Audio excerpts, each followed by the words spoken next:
Hey y'all, it's Elizabeth and welcome back to my channel.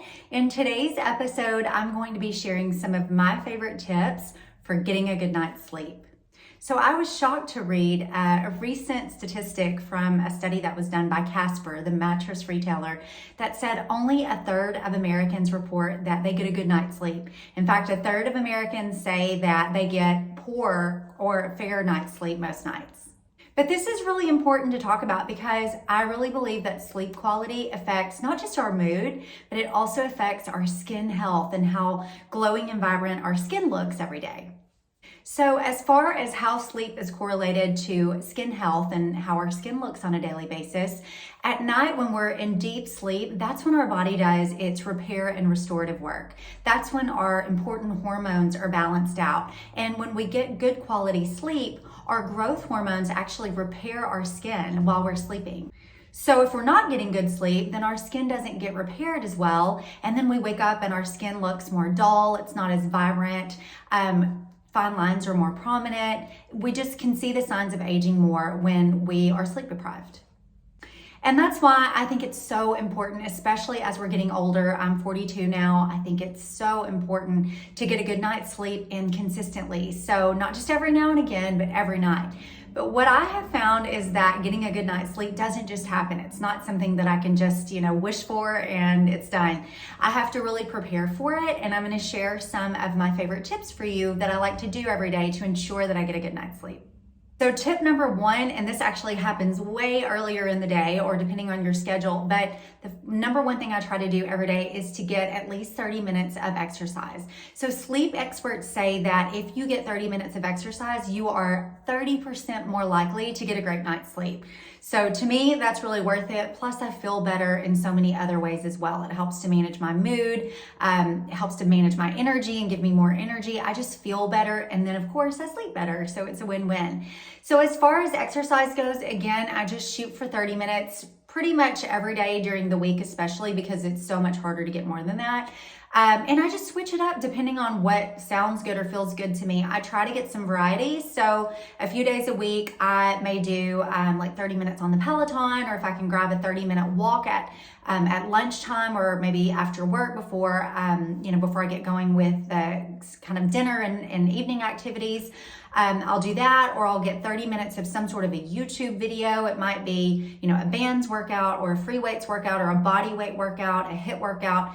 I just try to move my body in some way, shape, or form for 30 minutes every day. On the weekends, I'll try for those longer workouts, but weekdays, it's pretty much 30 minutes. And then that way I also don't dread it because I can do anything for 30 minutes.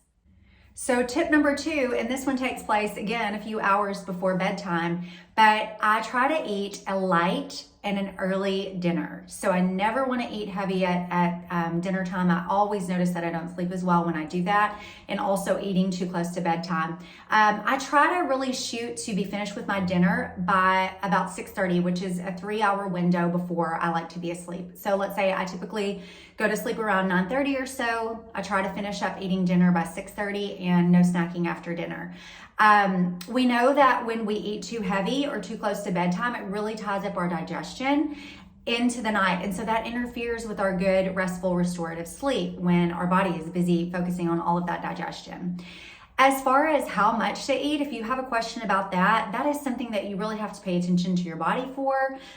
There is a concept called Hara Hachibu that I have researched and really recommended for a number of years now as far as listening to your body and portion sizes. So what that means, Hara Hachibu, it's a Japanese phrase. It's a practice that they've been practicing for hundreds of not thousands of years. And what it basically means is you eat until you're 80% full. So again, you have to pay attention to your body and really kind of check in and go, okay, hey, on a scale of 1 to 10, where am I? I need to stop when I'm about an 8.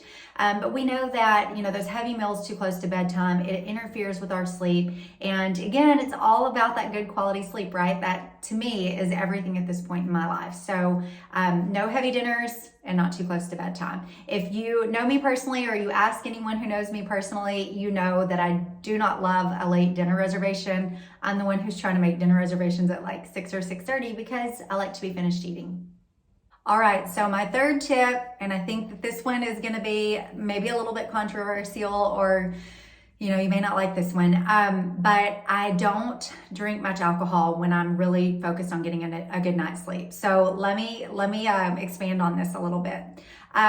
During the week, I really want to get the good night's sleep because I know I'm going to wake up early the next morning and I need to function the next day and really be able to focus and have energy. So I really try not to drink during the week or keep it to just a glass of wine, because I absolutely notice that when I do drink more than just a glass of wine, I may have an easier time falling asleep. It seems like I can go to sleep pretty easily, but without fail, I will wake up at around 3 o'clock in the morning and I cannot go back to sleep. And I really only notice that on the nights that I've had like more than a glass of wine.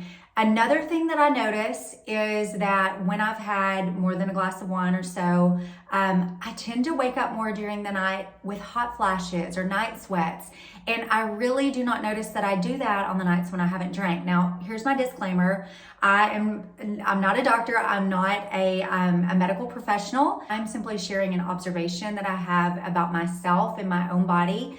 I haven't talked to my own medical professional about this as well. So this is just my theory, but I notice that I don't do it. I don't wake up with those hot flashes or night sweats if I haven't drank.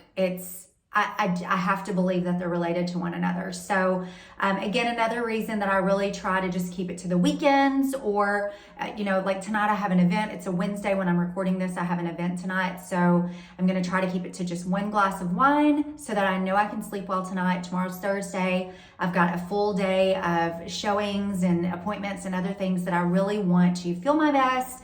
I want to get up in the morning and move my body. So in order to do all of those things, I know I need a good night's sleep. So I'm going to keep alcohol to a minimum, and then maybe I'll enjoy, 2 or 3 glasses on the weekend. Okay, number 4 is I have a consistent bedtime routine that I stick to pretty much every night, even when I'm traveling.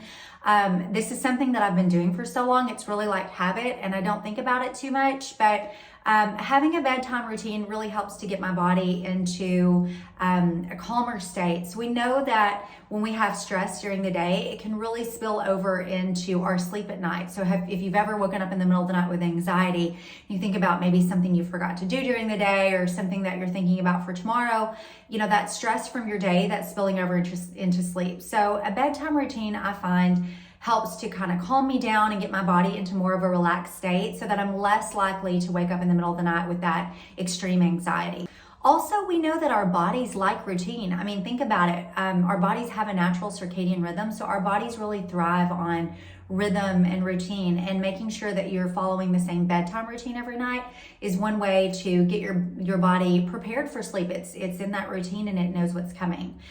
So what I normally do most nights for my bedtime routine, the very first thing I do usually starts shortly after dinner. When the dishes have been cleared away, the kitchen's cleaned up, that's when I tend to start my bedtime routine. And it's a few hours before bedtime, but I'll go around the house and I start to dim down all of the lights. So all throughout the house. And we have dimmer switches pretty much on every light switch in the house. But the kitchen, the hallways, my bedroom, my bathrooms, I start to really dim those lights down. And as a matter of fact, I'm sort of giggling to myself because I fussed at my husband a little bit. Last night he came into the bathroom and I had the lowest light setting on, and he came in and he turned the light up all the way. And I was in the shower and I was like, what are you doing? And he said, why is it so dark in here? And I said, because I'm getting calm for bedtime, and you should too, so it's really important. I try to get my kids to do it as well, but we all dim down the lights so that we can that helps our bodies to produce melatonin when we start to be around dim light before bedtime. So that's the first thing I do in my bedtime routine. The second thing I do is I'll go into my bathroom, or if I'm taking a shower or whatever, but I go ahead and take off my makeup. I wash my face. I do my skincare routine. I do that, kind of slowly and just enjoy it and really luxuriate in rubbing the product onto my skin and just doing that in sort of a calm manner. So I'll start to do that after I dimmed all the lights down.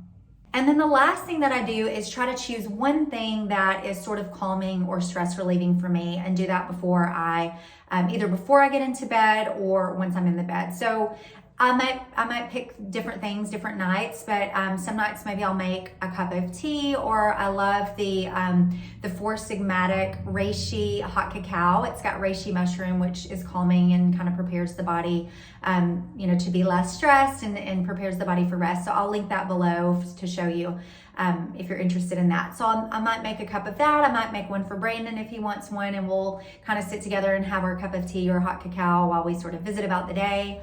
I might take a hot shower or a hot bath, just sort of rinse away the day. I might put on like a bedtime meditation or some relaxing music. I really love meditations, and the Insight Timer is great for that. YouTube has a lot of free bedtime meditations as well, so I might do that. I might do some sort of a restorative yoga pose. I love legs up the wall. I talk about it on my Instagram stories a lot, but I'll just lie with my legs up the wall. It's a restorative yoga pose that really helps to calm the body. Again, getting it prepared for rest. It also feels great on the lower back and on the legs. It kind of takes pressure off the legs and feet and ankles from standing all day. So I might do legs up the wall for 5 to 10 minutes. It's a great way to calm down. Or I might get into the bed and, read for 5 or 10 minutes. That always makes me sleepy. So I'll just kind of choose one of those things and work it into my nighttime routine, whichever one I'm kind of feeling, like I'm craving for the day, and then I'll do that. Okay, so my tip number 5 is that I use a nightly magnesium supplement. So I'm going to show you this one. This is from Solaray. I get it at a local natural food store. It's magnesium glycinate, but before I get into that, I want to just share a little bit about magnesium. So, and let me just preface this by saying always talk to your doctor or your medical professional before starting any new supplements. It's great to have a conversation with them. But magnesium is known for its benefits in kind of calming and de-stressing the body. It has a beneficial effect on mood. And we know that a lot of people are deficient in magnesium. So this is what's interesting about magnesium. We take it to kind of help calm us, but what most people don't realize is that when we are stressed, which for a lot of us might be on a daily basis or a pretty regular basis, but when we have stress, that depletes our body of our magnesium. So I like to supplement so that I make sure that my body always has plenty of magnesium. So there are quite a few different forms of magnesium available. I've tried quite a few of them. I really like the magnesium glycinate. I've just found that my body really likes it. It does fine on my digestion. So again, I'm going to link this magnesium that I use down below in case you're interested in more information. So while we're on the topic of supplements, if I feel like my sleep cycle is off, maybe I've been traveling or there's a time change, or I just haven't been sleeping well the past few nights and I just feel like my sleep cycle is off, I will take a little bit of melatonin to help me get back into my sleep cycle. Again, our bodies really thrive on those cycles and rhythms, and sometimes you just need some help, or sometimes I just need some help getting back into my sleep cycle and my sleep rhythm. So I'll use melatonin for that. Okay, tip number 6, I feel like is a no-brainer, but it just surprises me how many people forget to do this. So I always minimize sleep disruptions, meaning that I close the blinds in my bedroom. I don't have drapes, but we have blinds, so I make sure those are closed. I turn off any lights in the house that may be shining light into my bedroom. Light disrupts us and disrupts our sleep cycle, so I always do that. I always make sure to use a white noise machine. I just use an app on my phone, and just a little tidbit, I've really found that I like the pink noise better than all of the other ones. And I don't turn it up super duper loud so that I can, hear if there's, of course, any emergencies or anything during the night, but I'll turn that on a little bit lower, and it helps me to get to sleep and stay asleep, especially because I have teenagers in the house and they can be a little bit loud, and sometimes they stay up later than me. So that way I'm not disrupted by them. The other thing that I always make sure I do is to put my phone in do not disturb. And I also make sure that my husband has his phone in do not disturb, because there have been nights when we've been sound asleep in the middle of the night and he'll get a text message that'll wake us up in the middle of the night, and it's spam or something silly, that it's like, oh my gosh, I cannot believe that we just got woken up by that. And then, you know, you can't go back to sleep. So you can actually program your phone so that it goes straight into do not disturb mode at a certain time of day. I think mine goes into do not disturb at around 8:30 and nothing comes through after around 8:30. My phone goes into do not disturb, and I always make sure he has his on there as well. You can also set up your phone if you're worried about not being able to get emergency calls. You can put those numbers in your favorites list on your phone, and then if those people call or text during the night when your phone is on do not disturb, it'll push those calls or texts through so that they do come through for you.